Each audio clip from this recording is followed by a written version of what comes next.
Okey. Bismillahirrahmanirrahim. Assalamualaikum warahmatullahi wabarakatuh dan selamat sejahtera kepada semua. Baiklah, pada hari ini kita akan melihat kepada soalan pemahaman dan pemikiran kritis sejarah tingkatan 3 bab 1, iaitu yang memeriahkan tentang kedatangan kuasa barat. Dalam bab ini kita dapat lihat terdapat 4 subtopik yang dibawa oleh bab ini. Baiklah, kita pergi kepada soalan yang terdapat dalam bab 1 ini, iaitu muka surat 25 dan 26. Terdapat 8 soalan, iaitu 6 daripadanya adalah soalan objektif dan 2 daripadanya ialah soalan subjektif. Baiklah, kita pergi kepada soalan nombor 1, iaitu antara yang berikut yang manakah berkaitan dengan peranan Sultan dalam pentadbiran kerajaan Melayu?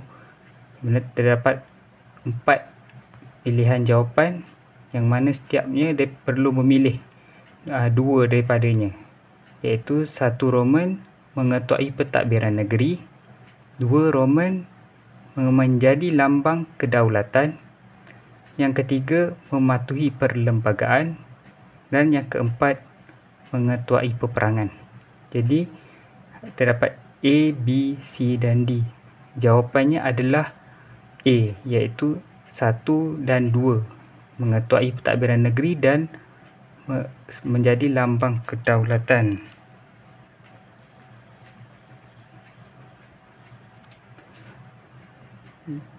Baiklah, kita pergi kepada soalan nombor 2, iaitu apakah tugas utama pembesar jajahan dan daerah? Okey, untuk soalan ini kita perlu merujuk kembali nota yang dipaparkan di dalam buku teks ini, yang mana di dalam buku teks ini ada dinyatakan sedikit tentang tugas pembesar jajahan dan daerah, iaitu antaranya berkaitan dengan kedaulatan negeri seperti yang dinyatakan dalam buku teks ini.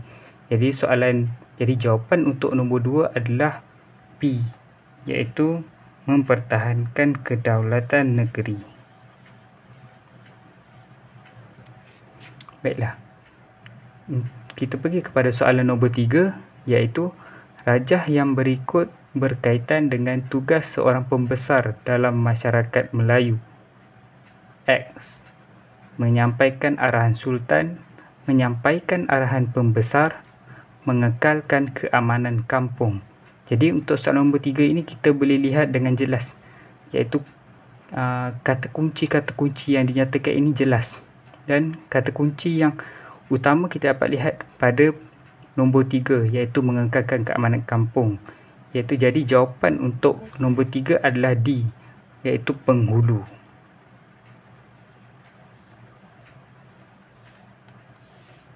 Okey, kita pergi kepada soalan nombor 4, iaitu rajah yang berikut menunjukkan bentuk pendidikan masyarakat di negeri-negeri Melayu. Pendidikan tidak formal, mempelajari pantun, cara berkawan, membuat perahu. Apakah kepentingan pendidikan tersebut? Mengukuhkan ikatan keluarga, melahirkan pahlawan bangsa, menjadi tokoh berpengaruh, lahirkan pekerti mulia. Jadi cadangan jawapan yang boleh diberikan adalah D, iaitu melahirkan pekerti mulia, iaitu berdasarkan keyword kata kunci berikan seperti cara berkawan, mempelajari pantun, yang menjerumus, yang lebih mendorong ke arah jawapan D. Baiklah, kita terus kepada soalan seterusnya, iaitu soalan nombor 5, iaitu apakah tujuan kedatangan orang Eropah ke alam Melayu pada abad ke-16? Jadi di sini kita perlu lihat kata kunci yang jelas di sini adalah abad ke-16, iaitu faktor kedatangan orang Eropah ke alam Melayu pada abad ke-16. Dan jawapan yang dilihat lebih tepat adalah mengaut keuntungan. Kerana kalau kita lihat dalam nota yang digambarkan di dalam buku teks berkaitan dengan perdagangan, barangan mewah, pelabuhan persinggahan, lebih menjurus ke arah mengaut keuntungan, iaitu orang Eropah ingin mengaut perdagangan. Jadi jawapan dia adalah A. Seterusnya nombor 6 iaitu apakah kesan perkembangan berikut terhadap alam Melayu pada abad ke-19? Pembukaan terusan Suez, penciptaan kapal luap. Iaitu cadangan jawapan yang dilihat lebih tepat iaitu pelaburan modal Eropah bertambah, kerana jika dilihat di dalam nota yang disediakan lebih berkaitan dengan perdagangan orang Eropah itu sendiri. Melalui kedua-dua faktor ini lebih memudahkan mereka melakukan urusan perdagangan. Jadi ia berkaitan dengan pelaburan pemodal Eropah bertambah. Okey, seterusnya kita pergi pada soalan yang objektif, iaitu ada dua soalan yang mana setiap satunya terdapat pembahagian soalan yang tertentu. Kita pergi kepada soalan nombor 7, iaitu 7A. Mengapakah negara kita menjadi sasaran kuasa-kuasa barat hingga kini? Jadi kita dapat jadi antara cadangan jawapan, kerana ini jawapan subjektif, antara cadangan jawapan yang boleh diberikan adalah kekayaan hasil bumi negara, iaitu contohnya hasil bijih timah. Jadi ia menjadi sasaran kepada kuasa barat untuk menguasai negara ini.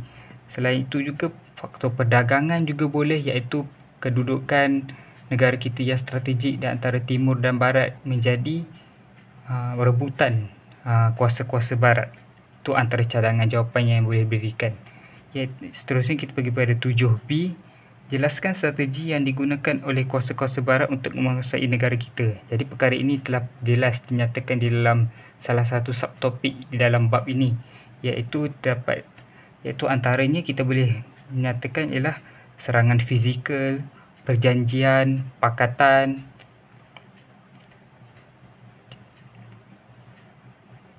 ugutan atau desakan, dan beberapa yang lain, seperti beberapa yang lain. Jadi jelaskan strategi ni, contoh kita boleh buat adalah serangan fizikal, iaitu serangan secara terus ke atas negeri-negeri tempatan. Contohnya Belanda, contohnya British yang menyerang negeri Nanning di bawah pimpinan Dul Said pada tahun 1831. Itu salah satu contohnya. Contoh yang lain iaitu strategi yang lain pula kita boleh lihat strategi ugutan atau desakan, iaitu British mendesak, contohnya kuasa barat seperti British mendesak kuasa tempatan untuk menerima pengaruh mereka ke atas negeri tersebut. Boleh dilihat di Selangor misalnya, British mendesak untuk menerima pengaruh mereka di sana. Jadi itu salah antaralah contoh jawapan yang boleh diberikan. Okey, kita pergi kepada 7C.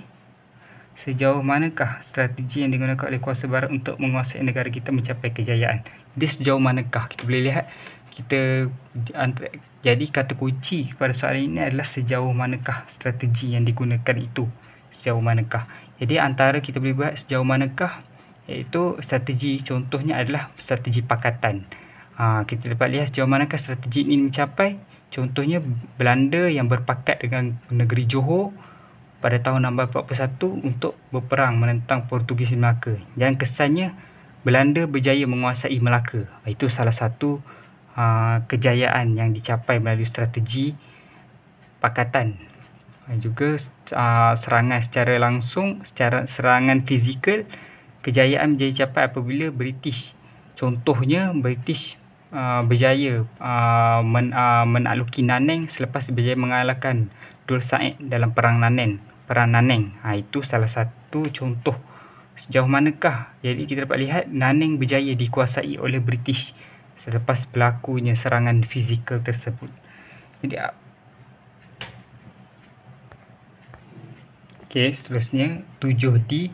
Apakah kelebihan strategi yang digunakan oleh British untuk menguasai alam Melayu berbanding dengan strategi yang digunakan oleh Belanda? Jadi sekali lagi ini adalah berkaitan soalan subjektif, iaitu kita kena nyatakan kelebihan strategi yang digunakan oleh British itu berbanding Belanda untuk menguasai alam Melayu.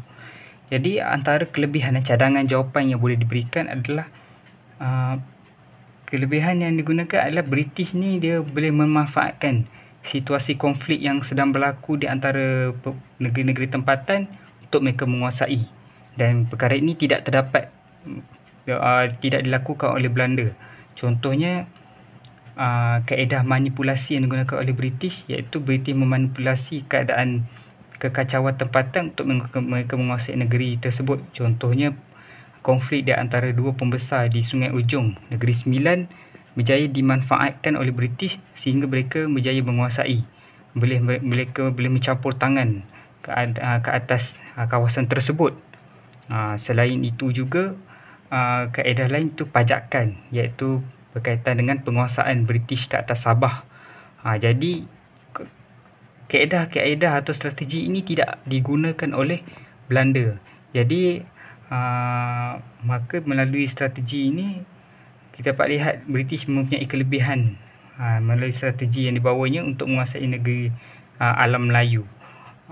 Selain itu juga berkaitan dengan desakan atau ugutan, kerana ia juga mendatangkan kelebihan kerana dengan strategi ini British berjaya menguasai alam Melayu, dan Belanda dilihat tidak berkelebihan dalam berkaitan strategi ini kerana Belanda punya strategi hanya 3, iaitu serangan fizikal, pakatan dan perjanjian. Hanya terhad kepada 3 itu saja berbanding dengan British yang mempelbagaikan strategi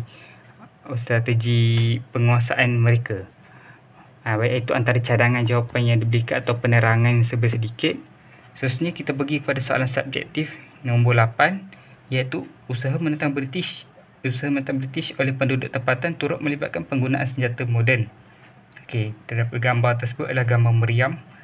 Berdasarkan gambar di atas, jawab soalan berikut. Okey, 8A. Nyatakan peralatan di atas. Jadi secara jelas peralatan tersebut adalah meriam. 8B.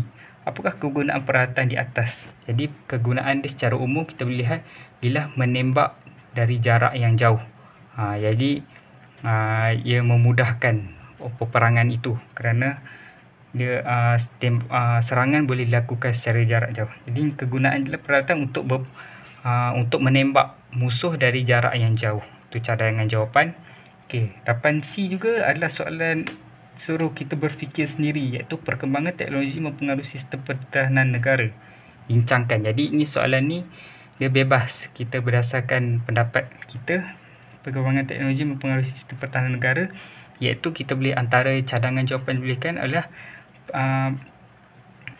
teknologi yang berkembang ini dia akan mempengaruhi sistem pertahanan negara, kerana dengan berkembangnya teknologi baru, ia akan menyedarkan pemerintah supaya untuk menambah baik persenjataan dan pertahanan negara. Dan kalau kita contohnya kita dapat lihat perkembangan teknologi artileri dan sebagainya, maka negara telah memperkuatkan persenjataan mereka, iaitu senjata artileri mereka, meriam mereka ditambah baik seiring dengan perkembangan teknologi tersebut. Okey, baik. Sekian itu sahaja untuk soalan bahagian bab 1 tingkatan 3 subjek sejarah. Sekian daripada saya. Terima kasih.